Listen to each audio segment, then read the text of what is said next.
everyone, this is Anita from HappinessFactors, the mental wellness bridge between holistic best of East and West and technology. And today I'm so excited to introduce you to the one and only Jeremy Utley. I hope I'm pronouncing your last name right. You're doing great. It's Utley. Utley, okay, Jeremy Utley. He's the Director of Executive Education at Stanford, as well as a professor at the Design School. And he's also the co-host of Masters of Creativity and co-author of the soon-to-be-released book, Idea Flow, which I feel that every company and every team should read in order to get more successful and get more creative. And every time I hear Jeremy speak, either on some event or even on his YouTube channel, I get so many new ideas. So I will definitely encourage you to subscribe to his channel as well. And without much further ado, welcome Jeremy, and I would let you go ahead and introduce yourself. Well, thank you, Anita. It's a delight to be here. I'm so privileged to get to speak with you.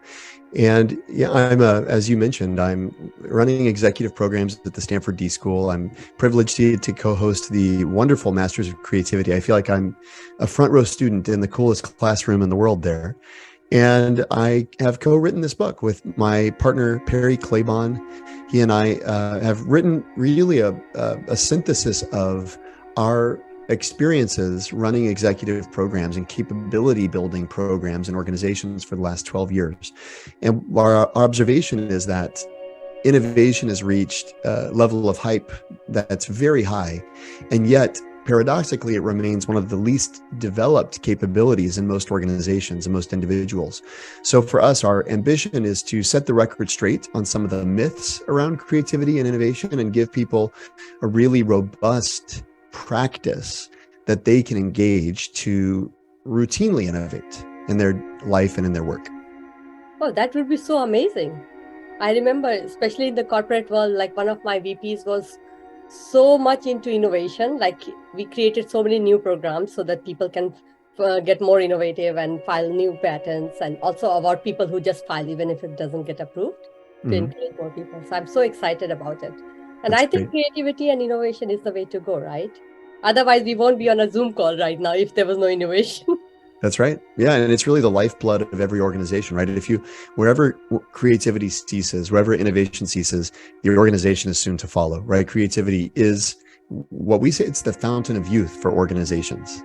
And if organizations want to stay young and vital and relevant, they have to remain creative and they have to attend to the creative capacity of their people.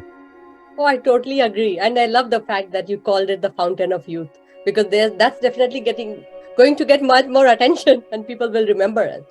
And I totally agree, because if people stop innovating, like Sun Microsystems, they go down under, right? It used to be one of the biggest companies, the .com. Yeah, that's right. Yeah, it's a great example. I mean, history is littered with them, right? You look at Blockbuster. At one point, they were opening a new store, I think something like every 17 hours. Yeah. And they refused to invest in this little startup called Netflix, right? And you can look at Circuit City, you can look at Kodak, you can look at JCPenney, on and on and on. And the list goes of legendary organizations that failed to innovate and thus cease to exist.